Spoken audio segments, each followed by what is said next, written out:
harmonisasi hak dan kewajiban asasi manusia dalam perspektif Pancasila. Kewajiban asasi manusia. 1. Makna hak asasi manusia. Secara sederhana, hak dasar manusia menurut kodratnya. Menurut Undang-Undang RI Nomor 39 Tahun 1999, hak asasi manusia adalah seperangkat hak yang melekat pada hakikat dan keberadaan manusia sebagai makhluk Tuhan yang Maha Esa dan merupakan anugerahnya yang wajib dihormati, dijunjung tinggi dan dilindungi oleh negara, hukum, pemerintah, dan setiap orang demi kehormatan serta perlindungan harkat dan martabat manusia. John Matterson, anggota Komisi Hak Asasi Manusia Perserikatan Bangsa-Bangsa, mengartikan HAM sebagai hak-hak yang melekat dalam diri manusia, dan tanpa hak itu, manusia tidak dapat hidup sebagai manusia. 2. Makna kewajiban asasi manusia. Kewajiban asasi dapat diartikan sebagai kewajiban dasar setiap manusia. Ketentuan pasal 1 ayat 2 Undang-Undang RI Nomor 39 Tahun 1999 tentang hak asasi manusia menyatakan kewajiban dasar manusia adalah seperangkat kewajiban yang apabila tidak dilaksanakan tidak memungkinkan terlaksananya dan tegaknya hak asasi manusia. B. Substansi hak dan kewajiban asasi manusia dalam Pancasila.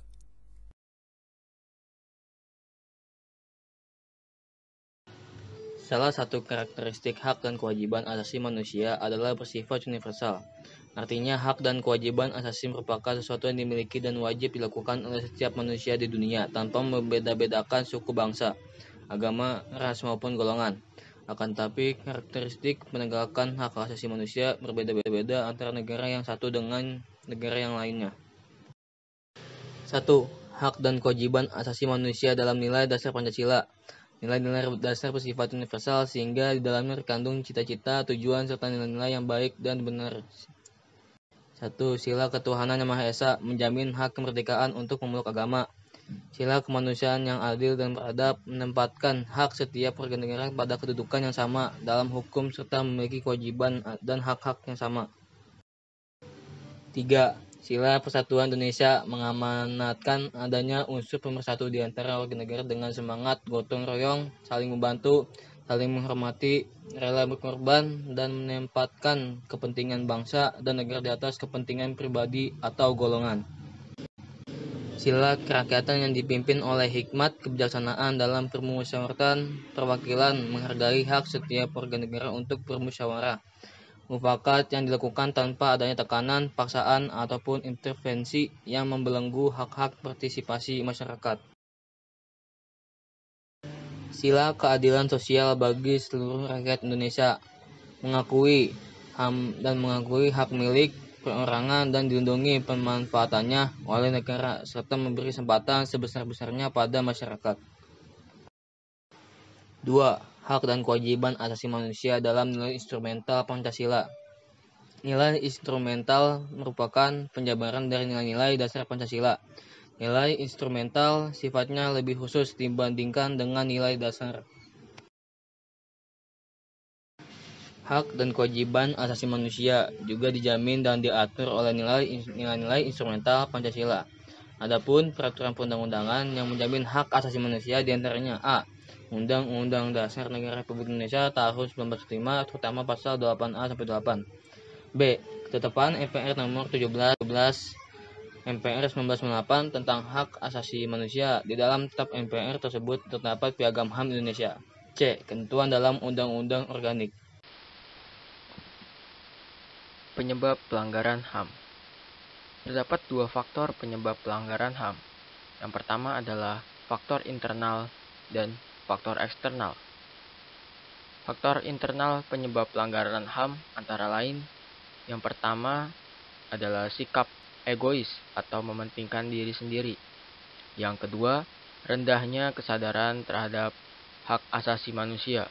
Yang ketiga, sikap yang tidak toleran. Selanjutnya, faktor eksternal penyebab pelanggaran HAM. Yang pertama adalah penyalahgunaan kekuasaan. Yang kedua, ketidaktegasan aparat penegak hukum. Yang ketiga, penyalahgunaan teknologi. Yang keempat, kesenjangan sosial dan ekonomi. Selanjutnya, ada beberapa upaya dalam menegakkan hak asasi manusia. Yang pertama adalah upaya pemerintah dalam menegakkan hak asasi manusia. Yang dilakukan itu, yang pertama, pembentukan Komisi Nasional HAM. Yang kedua, pembentukan instrumen HAM. Yang ketiga, pembentukan pengadilan HAM. Selanjutnya, ada beberapa upaya penanganan kasus pelanggaran HAM. Yang pertama, menegakkan supremasi hukum dan demokrasi. Yang kedua, membangun harmonisasi hak dan kewajiban asasi manusia. Selanjutnya, kasus pelanggaran hak asasi manusia. Ada beberapa contoh kasus pelanggaran dari HAM itu. Yang pertama di sini adalah kerusuhan Tanjung Priok pada tanggal 12 September 1984 yang mengakibatkan sebanyak 24 orang tewas, 36 orang luka berat, dan 19 orang luka ringan.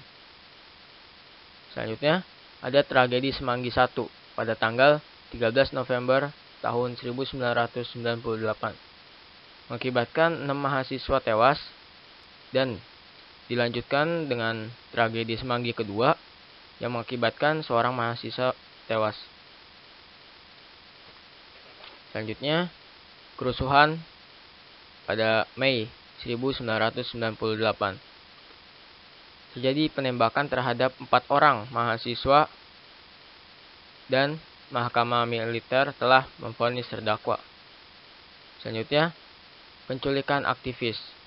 Pada tahun sekitar 1997 atau 1998, terdapat 23 orang aktivis yang dinyatakan hilang.